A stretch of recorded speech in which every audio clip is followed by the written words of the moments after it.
Everyone, welcome back to capture diary. ಎಲ್ಲರೂ ಹೇಗಿದ್ದೀರಾ? I hope ಎಲ್ಲರೂ ಚೆನ್ನಾಗಿದ್ದೀರಾ ಅಂತ ಭಾವಿಸ್ತಾ ಇದ್ದೀನಿ. ಅಮೆಝಾನಿಂದ ಒಂದು ಪಾರ್ಸಲ್ ಬಂದಿತ್ತು, ಸೊ ಅದನ್ನ ಇವಾಗ ಅನ್ಬಾಕ್ಸ್ ಮಾಡ್ತಾ ಇದ್ದೀನಿ. ಅಂದರೆ ನಮ್ಮದು ಬಾತ್ರೂಮಲ್ಲಿ ಮಿರರ್ ಇದ್ದಿಲ್ಲ.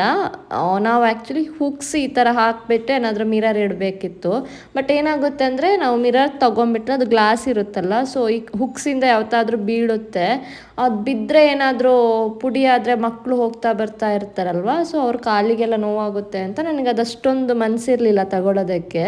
ಸೊ ಹೀಗೆ ಸರ್ಚ್ ಮಾಡ್ತಾ ಇರಬೇಕಾದ್ರೆ ಇವಾಗ ಲೈಟ್ ವೆಯ್ಟಲ್ಲಿ ಮಿರರ್ ಬರುತ್ತೆ. ಅದು ಆ್ಯಕ್ಚುಲಿ ಗ್ಲಾಸ್ ಅಲ್ಲ, ಬಟ್ ನೋಡೋದಕ್ಕೆ ಮಿರರ್ ಥರ ಇರುತ್ತೆ. ಆ್ಯಂಡ್ ಅದು ಬಿದ್ದರೆ ಕೂಡ ಪುಡಿ ಆಗೋದಿಲ್ಲ ಅಂದ್ಕೋತೀನಿ ನಾನು. ತುಂಬ ತಿನ್ನಾಗಿರುತ್ತೆ, ಸೊ ಅದನ್ನ ಬುಕ್ ಮಾಡಿದ್ದೆ. ಅದು ಆ್ಯಕ್ಚುಲಿ ಫೋಟೋದಲ್ಲಿ 3 ತೋರಿಸ್ತಾ ಇತ್ತು, ಇಲ್ಲಿ ಸಿಂಗಲ್ ಪೀಸ್ ಬಂದಿತ್ತು, ಸೊ ಅದನ್ನೇ ನೋಡ್ತಾ ಇದ್ದೆ ನಾನು. ಆ್ಯಕ್ಚುಲಿ ಅವರು ಫೋಟೋದಲ್ಲಿ 3 ತೋರಿಸಿದ್ರು, ಬಟ್ ಅದು ಒಂದು ಸಿಂಗಲ್ಲೇ ಪೀಸ್ ಇರೋದು. ಸೊ ನಾನು 2 ಬುಕ್ ಮಾಡಿದ್ದೆ, 2 ಬಾತ್ರೂಮಿಗೆ ಅಂತ. ಸೊ ಅದನ್ನೇ ನೋಡ್ತಾ ಇದ್ದೀನಿ. ಆ್ಯಂಡ್ ಅದರಲ್ಲಿ ಹಿಂದ್ಗಡೆ ಈ ಥರ 2 ಸೈಡ್ ಟೇಪ್ ಅವರೇ ಕೊಟ್ಟಿರ್ತಾರೆ. ಸೊ ಅದನ್ನ ನಾವು ಈ ಥರ ಸ್ಟಿಕ್ ಮಾಡಿ ನೆಕ್ಸ್ಟ್ ಅದನ್ನ ವಾಲಿಗೆ ನಾವು ಸ್ಟಿಕ್ ಮಾಡಬೇಕಾಗುತ್ತೆ ಅಷ್ಟೇ. ಆ್ಯಂಡ್ ಅದರ ಮೇಲ್ಗಡೆ ಒಂದು ತಿನ್ ಲೇಯರ್ ಇರುತ್ತೆ. ಸ್ಟಿಕ್ ಮಾಡಿ ಆದ ನಂತರ ಆ ತಿನ್ ಲೇಯರ್ನ ತೆಗೆದ್ರೆ ಅದು ಗ್ಲಾಸ್ ಥರನೇ ಇರುತ್ತೆ. ಆ್ಯಂಡ್ ಇದು ಬೆಸ್ಟ್ ಅಂದ್ಕೋತೀನಿ, ರೆಂಟಲ್ ಫ್ರೆಂಡ್ಲಿ. ದೆನ್ ಬಿದ್ದರೆ ಕೂಡ ಏನು ಪುಡಿ ಆಗೋದು ಆ ಥರ ಏನಿಲ್ಲ ಅಲ್ವಾ. ಸೊ ನನಗನ್ಸಿದ ಪ್ರಕಾರ ಇದು ಬೆಸ್ಟು ಅಂತಲೇ ಅನ್ನಿಸ್ತು.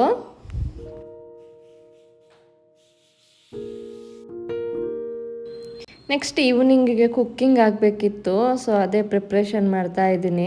ಆ್ಯಕ್ಚುಲಿ ಹಾಗಲಕಾಯಿ ಇತ್ತು. ನಾನು ಹಾಗಲಕಾಯಿ ಅಂದರೆ ಇವಾಗ ಕರಿ ಮಾಡಿದೆ, ತುಂಬ ಟೈಮ್ ಆಗಿತ್ತು. ಒಂದು ಸ್ವಲ್ಪ ಲಾಸ್ಟ್ ಇಯರೆಲ್ಲ ಜಾಸ್ತಿ ಮಾಡಿದ್ದೀನಿ. ಈ ಸಲ ಯಾಕೋ ಗೊತ್ತಿಲ್ಲ, ಊರಿಗೆ ಹೋಗಿ ಬಂದ ನಂತರ ಅಷ್ಟೊಂದೇನು ಮಾಡಿರಲಿಲ್ಲ. ಸೊ ಹಾಗಾಗಿ ಇವಾಗ ನಾನು ಅದನ್ನ ಮೇಲ್ಗಡೆ ಸಿಪ್ಪೆಲ್ಲ ಏನಿದೆ ಅದನ್ನೆಲ್ಲ ತಗೊಂಡು ಗ್ರೇವಿ ಮಾಡೋಣ ಅಂದ್ಕೊಂಡಿದ್ದೆ. ಆ್ಯಕ್ಚುಲಿ ಇದನ್ನು ಗೊಜ್ಜು ಮಾಡಿದರೆ ಕೂಡ ತುಂಬಾ ಚೆನ್ನಾಗಿರುತ್ತೆ.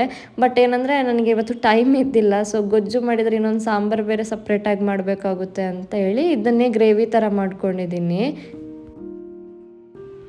ಇನ್ನೊಂದೇನೆಂದರೆ ಗ್ರೇವಿ ಮಾಡಿದ್ರು ಗೊಜ್ಜು ಮಾಡಿದ್ರು ಯಾವುದೇ ಮಾಡಿದರೂ ಕೂಡ ಇದನ್ನ ಮಕ್ಕಳು ಅಷ್ಟೊಂದಾಗಿ ತಿನ್ನೋದಿಲ್ಲ. ಬಿಕಾಸ್ ಅದೊಂಥರ ನಾವು ಕಹಿ ಅಂಶನ ಬೇಕಾದರೆ ಬೇಯಿಸ್ಬಿಟ್ಟು ನೀರು ತೆಗೆದು ಮಾಡಬಹುದು, ಅಥವಾ ಸಾಲ್ಟ್ ಹಾಕಿ ನಾನು ಇವಾಗ ಇಡ್ತೀನಿ, ಸಾಲ್ಟ್ ಹಾಕಿಬಿಟ್ಟಿಟ್ರೆ ಅದೊಂದು ಸ್ವಲ್ಪ ಕಹಿ ಹೋಗುತ್ತೆ ಅದರದ್ದು.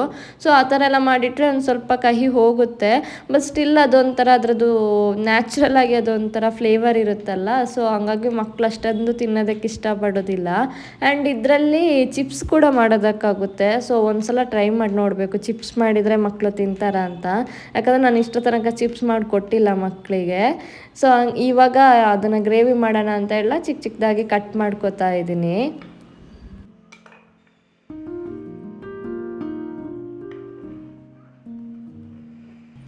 ಸೊ ಇವಾಗ ಇದನ್ನ ಚಿಕ್ಕದಾಗಿ ಕಟ್ ಮಾಡಿಕೊಂಡು ಇದಕ್ಕೆ ಒಂದು 1 ಸ್ಪೂನು ಅಥವಾ 1.5 ಸ್ಪೂನಷ್ಟು ಸಾಲ್ಟ್ ಹಾಕಿಬಿಟ್ಟು ಅದನ್ನ ಚೆನ್ನಾಗಿ ಮಿಕ್ಸ್ ಮಾಡಿ ಒಂದು 1/2 ಅವರ್ ಹೀಗೆ ಎತ್ತಿಡಬೇಕಾಗುತ್ತೆ. ನನಗೆ ಆ್ಯಕ್ಚುಲಿ ಅರ್ಜೆಂಟ್ ಆಯಿತು, ಸೊ ಹಾಗಾಗಿ ನಾನು 10 ಮಿನಿಟ್ಸ್ ಇಟ್ಟೆ. 1/2 ಅವರ್ ಬಿಟ್ಟರೆ ಏನಾಗುತ್ತೆ ಅಂದರೆ ಅದರಲ್ಲಿರೋ ನೀರಿನ ಅಂಶ, ಕಹಿ ಅಂಶ ಏನಿದೆ ಅದೆಲ್ಲ ಬಿಟ್ಕೊಂಡ್ಬಿಡುತ್ತೆ. ನೆಕ್ಸ್ಟ್ ಅದನ್ನು ಹಾಗೆ ಪಲ್ಯ ಮಾಡಿಕೊಂಡ್ರೆ ಕಹಿ ಬರೋದಿಲ್ಲ. ಸೊ ಅದನ್ನ ಆ ಥರ ಎತ್ತಿಟ್ಕೊಂಡು ಇವಾಗ ನಾನು ಗ್ರೇವಿಗೆ ಇಲ್ಲಿ ಒಂದು ಮಿಕ್ಸಿ ಜಾರಿಗೆ ಒಂದು ಸ್ವಲ್ಪ ಕೋಕೋನಟ್ ಆ್ಯಡ್ ಮಾಡ್ಕೊತಾ ಇದ್ದೀನಿ. ದೆನ್ ಒಂದು 6-7 ಈ ಥರ ಬ್ಯಾಡಗಿ ಮೆಣಸು ಹಾಕ್ಕೊಂಡಿದ್ದೀನಿ. ನೆಕ್ಸ್ಟ್ ಅದಕ್ಕೆ ಕೊತ್ತಂಬರಿ, ಜೀರಿಗೆ, ಮೆಂತೆ ಇದನ್ನು ಫ್ರೈ ಮಾಡಿ ಹಾಕ್ಕೊಂಡಿದ್ದೀನಿ. ದೆನ್ ಸ್ವಲ್ಪ ಅರಿಶಿಣದ ಪೌಡರು, ದೆನ್ ಹುಳಿ, ದೆನ್ ಒಂದು ಸ್ವಲ್ಪ ನೀರು ಸೇರಿಸ್ಕೊಂಡು ಅದನ್ನ ಚೆನ್ನಾಗಿ ಗ್ರೈಂಡ್ ಮಾಡಿ ಇಟ್ಕೊಂಡಿದ್ದೀನಿ. ಆವಾಗಲೇ ಸಾಲ್ಟ್ ಹಾಕಿ ಎತ್ತಿಟ್ಕೊಂಡಿರೋ ಹಾಗಲಕಾಯಿ ಇದೆಲ್ಲ ಅದನ್ನು ಈ ಥರ ನನ್ನ ಕೈಯಲ್ಲಿ ಚೆನ್ನಾಗಿ ಸ್ಕ್ವೀಸ್ ಮಾಡ್ಕೊತಾ ಇದ್ದೀನಿ. ನಾವು ಒಂದು ಸ್ವಲ್ಪ ಜಾಸ್ತಿ ಇಟ್ಟರೆ ಒಂದು 1/2 ಅವರ್ ಹಿಂಗಿಟ್ರೆ ಅದು ಚೆನ್ನಾಗಿ ನೀರು ಬಿಟ್ಕೊಳ್ಳುತ್ತೆ. ಇಲ್ಲಿ ನಾನು ಅಷ್ಟೊಂದೇನು ನೀರು ಸಿಕ್ಕಿಲ್ಲ ನನಗೆ, ಬಟ್ ಒಂದು ಸ್ವಲ್ಪ ಕಹಿ ಅಂತೂ ಹೋಯಿತು. ನೆಕ್ಸ್ಟ್ ಅದನ್ನೆಲ್ಲ ಇದು ಮಾಡಿಕೊಂಡು ಇವಾಗ ಒಗ್ಗರಣೆ ಇಟ್ಕೊತಾ ಇದ್ದೀನಿ ಗ್ರೇವಿಗೆ ಅಂತ. ನಾರ್ಮಲಾಗಿ ಎಲ್ಲ ಪಲ್ಯಕ್ಕೆಲ್ಲ ಯಾವ ಥರ ಒಗ್ಗರಣೆ ಹಾಕ್ಕೊಂಡಿದ್ದೀವಿ ಅದೇ ಥರ ಇದಕ್ಕೆ ಕೂಡ ಒಗ್ಗರಣೆ ಹಾಕ್ಕೊಳ್ಳೋದು. ಒಗ್ಗರಣೆ ಹಾಕ್ಕೊಂಡು ನೆಕ್ಸ್ಟ್ ಏನಂದರೆ ಹಾಗಲಕಾಯಿನ ಬೇಕಂದರೆ ನೀವು ಬೇಯಿಸ್ಕೊಂಡು ಅದರದ್ದು ನೀರು ತೆಗೆದುಬಿಟ್ಟು ಯೂಸ್ ಮಾಡ್ಕೋಬಹುದು, ಅಥವಾ ಸ್ಟೀಮರಲ್ಲಿ ಇಟ್ಕೊಂಡು ಬೇಯಿಸ್ಕೊಂಡು ಕೂಡ ಯೂಸ್ ಮಾಡ್ಕೋಬಹುದು. ಬಟ್ ನಾನು ತುಂಬ ಕಹಿ ಅಂಶ ತೆಗೆಯೋದಕ್ಕೂ ನನಗಿಷ್ಟ ಇರಲಿಲ್ಲ, ಹಾಗಾಗಿ ಒಗ್ಗರಣೆಯಲ್ಲೇ ಅದನ್ನ ಬೇಯಿಸ್ಕೊತಾ ಇದ್ದೀನಿ. ಒಂದು ಸ್ವಲ್ಪ ನೀರು ಸೇರಿಸ್ಕೋಬೇಕಾಗುತ್ತೆ. ನೀರು ಸೇರಿಸ್ಕೊಂಡು ಅದನ್ನ ಒಂದು ಸ್ವಲ್ಪ ಲಿಡ್ಡೆಲ್ಲ ಕ್ಲೋಸ್ ಮಾಡಿ ಸಾಲ್ಟ್ ಎಲ್ಲ ಎಷ್ಟು ಬೇಕೋ ಅಷ್ಟು ಆ್ಯಡ್ ಮಾಡಿಕೊಂಡು ಒಂದು 70% ಹೀಗೆ ನಾನು ಬೇಯಿಸ್ಕೊತಾ ಇದ್ದೀನಿ. ಅಂದರೆ ನಾರ್ಮಲಾಗಿ ಒಗ್ಗರಣೆಯಲ್ಲಿ ಬೇಯಿಸ್ಕೊಳ್ಳೋದು ಒಂದು 70% ತನಕ.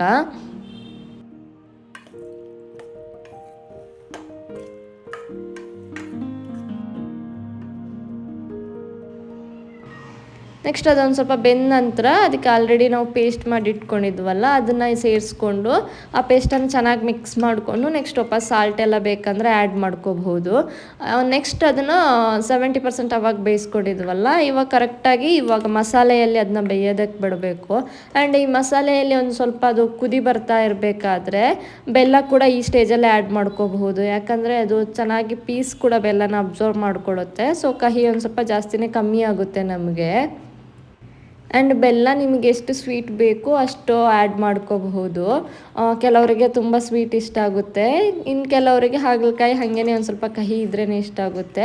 ಸೊ ನಿಮ್ಮ ಪ್ರಿಫರೆನ್ಸ್ ಪ್ರಕಾರ ಆ್ಯಡ್ ಮಾಡ್ಕೋಬಹುದು. ನೆಕ್ಸ್ಟ್ ಇನ್ನೊಂದು, ಇದು ಫ್ಲಿಪ್ಕಾರ್ಟಿಂದ ಆ್ಯಕ್ಚುಲಿ ಚಾಕು ಸೆಟ್ ಆರ್ಡ್ರ್ ಮಾಡಿದ್ದೆ. ತುಂಬಾ ಚೆನ್ನಾಗಿದೆ ಆ್ಯಂಡ್ ತುಂಬ ಶಾರ್ಪ್ ಇದೆ. ಅದು ಕೂಡ ಇವಾಗ ಡೆಲಿವರಿ ಆಯಿತು. ಸೊ ಅದನ್ನು ಚೆಕ್ ಮಾಡ್ತಾ ಇದ್ದೆ ನಾನು. ಸೊ ಬೆಲ್ಲ ಎಲ್ಲ ಹಾಕಿ ಒಂದು 5 ಮಿನಿಟ್ಸ್ ಆದರೆ ಅದು ಚೆನ್ನಾಗಿ ಬೆಂದ್ಕೊಳ್ಳುತ್ತೆ. ಅದಾದ ನಂತರ ಅದನ್ನ ಗ್ಯಾಸ್ ಆಫ್ ಮಾಡಿಕೊಂಡ್ರೆ ಹಾಗಲಕಾಯಿ ಗ್ರೇವಿ ರೆಡಿ. ನೆಕ್ಸ್ಟ್ ನನಗೆ ಆವಾಗ ಬಂದು ವೀಡಿಯೋ ಕಂಟಿನ್ಯೂ ಮಾಡೋಕ್ಕಾಗಿಲ್ಲ. ಸೊ ಇದು ಬಂದು ನೆಕ್ಸ್ಟ್ ಡೇ ಮಾರ್ನಿಂಗ್ ನಾರ್ಮಲಾಗಿ ಎಲ್ಲರೂ ಮನೇಲಿ ಎದ್ದ ತಕ್ಷಣ ಫಸ್ಟ್ ಹಾಲು ಬಿಸಿ ಆಗೋದಕ್ಕೆ ಇಡ್ತಾರಲ್ಲ. ಸೊ ನಮ್ಮ ಮನೇಲಿ ಸೇಮ್. ಮಕ್ಕಳಿಗೆ ನಾನು ಮಾರ್ನಿಂಗ್ ಹೋಗಬೇಕಾದ್ರೆ ಹಾಲು ಕೊಡೋದಿಲ್ಲ. ಬಿಕಾಸ್ ಏನಾಗುತ್ತೆ ಅಂದರೆ ಅವರು ವ್ಯಾನಲ್ಲಿ ವಾಮಿಟ್ ಮಾಡ್ಕೋತಾರೆ. ಸೊ ಹಾಗಾಗಿ ಇವಾಗ ನಾನು ಪನ್ನೀರ್ ಮಸಾಲ ಮಾಡ್ಕೊಳ್ಳೋಣ ಅಂತ ಹೇಳಿ ಒಂದು 5 ಬ್ಯಾಡಗಿ ಚಿಲ್ಲಿ, ದೆನ್ ಕೊತ್ತಂಬರಿ, ಜೀರಿಗೆ, ಮೆಂತೆ ಫ್ರೈ ಮಾಡಿ ಇಟ್ಕೊಂಡಿರೋದು, ದೆನ್ ಒಂದು ಸ್ವಲ್ಪ ಆನಿಯನ್ನು, ದೆನ್ ಗಾರ್ಲಿಕ್ಕು, ಒಂದು ಸ್ವಲ್ಪ ಟರ್ಮರಿಕ್ಕು, ಹುಣಸೆ ಹಣ್ಣು, ಇದನ್ನಿಷ್ಟನ್ನ ಸೇರಿಸ್ಕೊಂಡು ಮಿಕ್ಸಿ ಮಾಡ್ಕೊತಾ ಇದ್ದೀನಿ. ನೆಕ್ಸ್ಟ್ ಇದು ಒಗ್ಗರಣೆಗೆ ನಾನಿಲ್ಲಿ ಆನಿಯನ್ ಕೂಡ ಕಟ್ ಮಾಡ್ಕೊತಾ ಇದ್ದೀನಿ. ಇದು ಚಾಕು ಹೊಸದಲ್ವಾ, ತುಂಬ ಶಾರ್ಪ್ ಇತ್ತು. ಮೊದಲೇ ನಾನು ಕೈ ಕಟ್ ಮಾಡ್ಕೊಳ್ಳೋದೆಲ್ಲ ಜಾಸ್ತಿ. ಸೊ ಹಾಗಾಗಿ ಕೇರ್ಫುಲ್ಲಾಗಿ ನಿಧಾನಕ್ಕೆ ಕಟ್ ಮಾಡ್ಕೊತಾ ಇದ್ದೀನಿ.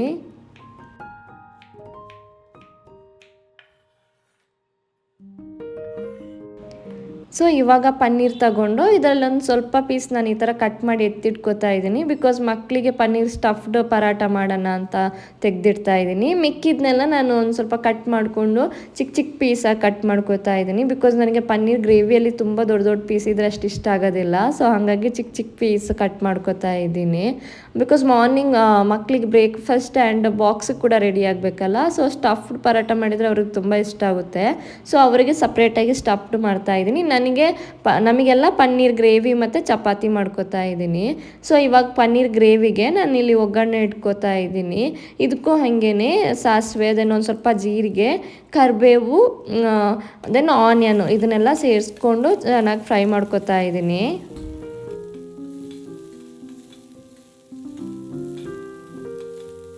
ಆನಿಯನ್ ಎಲ್ಲ ಚೆನ್ನಾಗಿ ಫ್ರೈ ಆದ ನಂತರ ಆಲ್ರೆಡಿ ಪೇಸ್ಟ್ ಮಾಡಿ ಇಟ್ಕೊಂಡಿರೋ ಮಸಾಲೆ ಇದೆಲ್ಲ ಇದನ್ನ ಸೇರಿಸ್ಕೊಂಡು ಇದನ್ನು ಕೂಡ ಆಯಿಲಲ್ಲಿ ಒಂದು ಸ್ವಲ್ಪ ಫ್ರೈ ಮಾಡ್ಕೋಬೇಕಾಗುತ್ತೆ. ಫ್ರೈ ಮಾಡ್ಕೋಬೇಕಾದ್ರೆ ಒಂದು ಸ್ವಲ್ಪ ನೀರು ಕೂಡ ಆ್ಯಡ್ ಮಾಡ್ಕೋಬೇಕು. ಒಂದು ಸ್ವಲ್ಪ ಸಾಕು, ಜಾಸ್ತಿ ಆ್ಯಡ್ ಮಾಡ್ಕೋಬಾರ್ದು. ನೆಕ್ಸ್ಟ್ ಇದಕ್ಕೆ ಸಾಲ್ಟ್ ಕೂಡ ಆ್ಯಡ್ ಮಾಡ್ಕೋಬೇಕು ಫ್ರೈ ಮಾಡೋವಾಗಲೇ. ಇದೊಂದು ಸ್ವಲ್ಪ ಚೆನ್ನಾಗಿ ಬಾಯ್ಲ್ ಆಗಿ ಫ್ರೈ ಆದ ನಂತರ ನಾನು ಕೋಕೋನಟ್ ಮಿಲ್ಕ್ ಆಲ್ರೆಡಿ ರೆಡಿ ಮಾಡಿಟ್ಟಿದ್ದೆ. ಸೊ ಅದನ್ನು ಇವಾಗ ಇದಕ್ಕೆ ಆ್ಯಡ್ ಮಾಡ್ಕೋತಾ ಇದ್ದೀನಿ. ಆ್ಯಡ್ ಮಾಡಿಕೊಂಡು ಅದನ್ನೊಂದು ಸ್ವಲ್ಪ ಚೆನ್ನಾಗಿ ಮಿಕ್ಸ್ ಮಾಡ್ಕೋತಾ ಬರಬೇಕು. ನಿಮಗೆ ಅಂದರೆ ಅದು ಗೊತ್ತಾಗುತ್ತೆ, ಒಂದು ಸ್ವಲ್ಪ ಗ್ರೇವಿ ಒಂದು ಸ್ವಲ್ಪ ತಿಕ್ಕಾಗಿರಬೇಕಾಗುತ್ತೆ. ಆ ಲೆವೆಲಿಗೆ ಸ್ವಲ್ಪ ಜಾಸ್ತಿ ಖಾರ ಬೇಕು ಅಂದರೆ ನೀವು ಕೋಕೋನಟ್ ಮಿಲ್ಕ್ನ ಒಂದು ಸ್ವಲ್ಪ ಕಮ್ಮಿ ಆ್ಯಡ್ ಮಾಡ್ಕೋಬಹುದು. ಅಥವಾ ನಿಮಗೆ ಈ ಥರ ಮಸಾಲ ರೆಡಿ ಮಾಡಿ ಹಾಕೋದಕ್ಕೆ ಇಷ್ಟ ಇಲ್ಲ ಅಂದರೆ chilli powder, then coriander powder ಆ ಥರ ಕೂಡ ಆ್ಯಡ್ ಮಾಡ್ಕೊಂಡು ಮಾಡಬಹುದು. ನೆಕ್ಸ್ಟು ಕೋಕೋನಟ್ ಮಿಲ್ಕ್ ಒಂದು ಸ್ವಲ್ಪ ಬಾಯ್ಲ್ ಆದ ನಂತರ ಪನ್ನೀರ್ ಕಟ್ ಮಾಡಿ ಇಟ್ಕೊಂಡಿರೋದಿದೆಯಲ್ಲ ಇದನ್ನು ಸೇರಿಸ್ಕೊಂಬಿಟ್ಟು ಇದನ್ನು ಕೂಡ ಚೆನ್ನಾಗಿ ಬಾಯ್ಲ್ ಮಾಡ್ಕೋಬೇಕು. ನೆಕ್ಸ್ಟ್ ಸ್ಟಫ್ಡ್ ಪರಾಟಕ್ಕೆ ಇಲ್ಲಿ ನಾನು ಪನ್ನೀರನ್ನ ತೊಗೊಂಡು ಅದನ್ನ ಚಿಕ್ಕ ಚಿಕ್ಕದಾಗಿ ಕಟ್ ಮಾಡ್ಕೋತಾ ಇದ್ದೀನಿ. ಕಟ್ ಮಾಡಿಕೊಂಡು ಅದನ್ನ ಚೆನ್ನಾಗಿ ಈ ಥರ ಪೌಡರ್ ಥರ ಮಾಡ್ಕೋಬೇಕಾಗುತ್ತೆ, ಎಲ್ಲ ಬ್ರೇಕ್ ಮಾಡ್ಕೋಬೇಕಾಗುತ್ತೆ. ಇದೊಂದು ಸ್ವಲ್ಪ ಗಟ್ಟಿ ಇರುತ್ತಲ್ಲ, ಸೊ ನಾವು ಈ ಥರ ಬ್ರೇಕ್ ಮಾಡ್ಕೊಂಡಾಗ ಅದೊಂದು ಸ್ವಲ್ಪ ಸಾಫ್ಟ್ ಆಗುತ್ತೆ. ಸೊ ಈ ಥರ ಬ್ರೇಕ್ ಎಲ್ಲ ಮಾಡ್ಕೊಂಡಾದ ನಂತರ ನೆಕ್ಸ್ಟ್ ಇದಕ್ಕೆ ನಾನು ಆನಿಯನ್ ಸೇರಿಸ್ಕೊತಾ ಇದ್ದೀನಿ. ದೆನ್ ಒಂದು ಸ್ವಲ್ಪ ಸಾಲ್ಟು, ಚಿಲ್ಲಿ ಪೌಡರು ಇದಿಷ್ಟನ್ನ ಸೇರಿಸ್ಕೊಂಡು ಚೆನ್ನಾಗಿ ಮಿಕ್ಸ್ ಮಾಡ್ತಾ ಇದ್ದೀನಿ. ನಾವು ದೊಡ್ಡವ್ರಿಗೆ ಮಾಡೋದಾದರೆ ಗ್ರೀನ್ ಚಿಲ್ಲಿ ಕೂಡ ಆ್ಯಡ್ ಮಾಡ್ಕೋಬಹುದು. ಆ್ಯಂಡ್ ನಿಮಗೇನಾದರೂ ಕ್ಯಾಪ್ಸಿಕಮ್ ಎಲ್ಲ ಆ್ಯಡ್ ಮಾಡೋದಕ್ಕೆ ಇಷ್ಟ ಇದ್ದರೆ ಕ್ಯಾಪ್ಸಿಕಮ್ ಆರ್ ಕ್ಯಾರೆಟ್ ಇದನ್ನೆಲ್ಲ ಆ್ಯಡ್ ಮಾಡ್ಕೋಬಹುದು. ಬಟ್ ನಾನು ಇಷ್ಟೇ ಸಿಂಪಲ್ಲಾಗಿ ಮಾಡ್ಕೋತಾ ಇದ್ದೀನಿ. ಇದನ್ನೆಲ್ಲ ಆ್ಯಡ್ ಮಾಡ್ಕೊಂಡು ಚೆನ್ನಾಗಿ ಮಿಕ್ಸ್ ಮಾಡಿ ಈ ಥರ ಒಂಥರ ಉಂಡೆ ಥರ ಮಾಡ್ಕೋಬೇಕು. ಸೊ ಇವಾಗ ಪನ್ನೀರ್ ಗ್ರೇವಿ ಕೂಡ ತಿಕ್ಕಾಗಿ ಬಾಯ್ಲ್ ಆಗಿದೆ. ಸೊ ಈ ಥರ ಅದು ತಿಕ್ ಕನ್ಸಿಸ್ಟೆನ್ಸಿಯಲ್ಲಿ ಆದರೆ ನಮಗೆ ರೆಸ್ಟೋರೆಂಟ್ ಸ್ಟೈಲಲ್ಲಿ ಯಾವ ಥರ ಪನ್ನೀರ್ ಗ್ರೇವಿ ಸಿಗುತ್ತೆ ಅದೇ ಥರ ಇರುತ್ತೆ. ನೆಕ್ಸ್ಟ್ ನಾನಿಲ್ಲಿ ಸ್ಟಫ್ಡ್ ಪನ್ನೀರ್ ಪರಾಟ ಮಾಡ್ಕೊತಾ ಇದ್ದೀನಿ. ಅದಕ್ಕೆ ನಾನಿಲ್ಲಿ ಚಪಾತಿ ಹಿಟ್ಟಿದೆಲ್ಲ, ಸೊ ಅದ್ರನ್ನ ಈ ಥರ ಒಂದು ಸ್ವಲ್ಪ ಫ್ಲ್ಯಾಟಾಗಿ ಮಾಡಿಕೊಂಡು ನೆಕ್ಸ್ಟ್ ಅದರೊಳಗಡೆ ಆವಾಗಲೇ ಮಾಡಿಟ್ಟಿರೋ ಪನ್ನೀರಿದು ಉಂಡೆ ಇದೆಲ್ಲ, ಸೊ ಅದನ್ನ ಸೇರಿಸ್ಕೊಂಡು ರೌಂಡಾಗಿ ಮಾಡ್ಕೊತಾ ಇದ್ದೀನಿ. ನೆಕ್ಸ್ಟ್ ನಾವು ಯಾವ ಥರ ಚಪಾತಿ ಅಥವಾ ಪರಾಟನ ಮಾಡ್ತೀವಿ ಅದೇ ಥರ ಅದನ್ನು ಲಾಟನ್ಗೆಯಲ್ಲಿ ಒಂದು ಸ್ವಲ್ಪ ನಾದ್ಕೋಬೇಕಾಗುತ್ತೆ.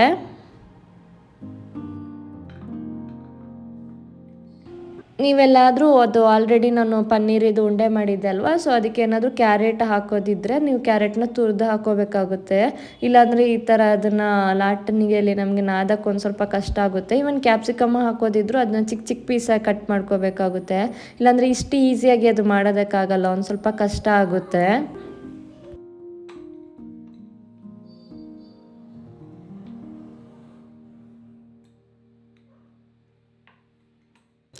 ನೆಕ್ಸ್ಟ್ ಇದನ್ನು ಟವಾ ಮೇಲೆ ಹಾಕ್ಕೊಂಡು ಬೇಯಿಸ್ಕೊತಾ ಇದ್ದೀನಿ.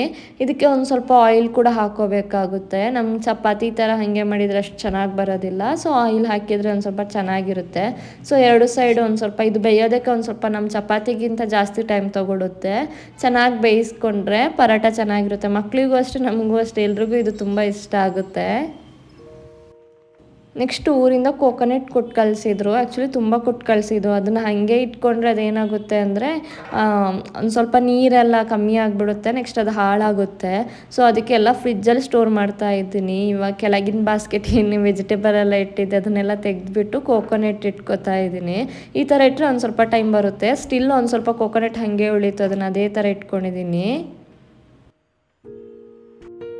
ನೆಕ್ಸ್ಟ್ ಡ್ರೈ ಫ್ರೂಟ್ಸ್ ಎಲ್ಲ ಖಾಲಿಯಾಗಿತ್ತು, ಸೊ ಹಾಗಾಗಿ ಅದನ್ನ ತೊಗೊಬಂದಿದ್ದೆ. ಇವಾಗ ಅದನ್ನೆಲ್ಲ ನಾನು ತುಂಬಿಸಿಡಬೇಕು. ಏನಂದರೆ ನಾನು ಡ್ರೈ ಫ್ರೂಟ್ಸ್ ತರಬೇಕಾದ್ರೆ ಎಲ್ಲನೂ ಸಪ್ರೇಟಾಗಿ ತರ್ತೀನಿ. ಬಟ್ ತೆಗೆದಿಡೋವಾಗ ಮಾತ್ರ ಎಲ್ಲ ಮಿಕ್ಸ್ ಮಾಡಿ ಎತ್ತಿಡ್ತಾ ಇದ್ದೀನಿ. ಬಿಕಾಸ್ ಇಲ್ಲಾಂದರೆ ಮಕ್ಳು ಏನು ಮಾಡ್ತಾರೆ ಅಂದರೆ ಬರೀ ಕ್ಯಾಶ್ಯೂ ಮತ್ತು ಪಿಸ್ತಾ ಮಾತ್ರ ತಿಂತಾರೆ, ಮಿಕ್ಕಿದ್ದೆಲ್ಲ ಹಾಗೆ ಬಿಡ್ತಾರೆ. ಸೊ ಅದಕ್ಕೋಸ್ಕರ ನಾನೇನಂದರೆ ಎಲ್ಲನೂ ಮಿಕ್ಸ್ ಮಾಡಿ ಎತ್ತಿಡ್ತಾ ಇದ್ದೀನಿ. ಆ್ಯಂಡ್ ತುಂಬ ಕಂಟೈನರ್ ಕೂಡ ನೀಡಿರಲ್ಲ, ಒಂದರಲ್ಲೇ ಎಲ್ಲನೂ ಹಿಡಿದ್ಬಿಡುತ್ತೆ ಅಂತ ಈ ಥರ ಮಾಡ್ಕೋತೀನಿ ಅಷ್ಟೇ. ಆ್ಯಂಡ್ ಆಲ್ಮೋಸ್ಟ್ ನನ್ನ ಮಕ್ಕಳಿಗೆ ಡ್ರೈ ಫ್ರೂಟ್ಸ್ ಡೈಲಿ ಕೊಡ್ತೀನಿ, ಇಲ್ಲಾಂದರೆ ಬಾಕ್ಸ್ಗಾದ್ರೆ ಹಾಕ್ಕೊಡೋದಕ್ಕೆ ಬೇಕಾಗುತ್ತೆ. ಸೊ ಯಾವತ್ತೂ ನಾನು ತಂದಿಟ್ಕೊಂಡಿರ್ತೀನಿ ಮನೇಲಿ.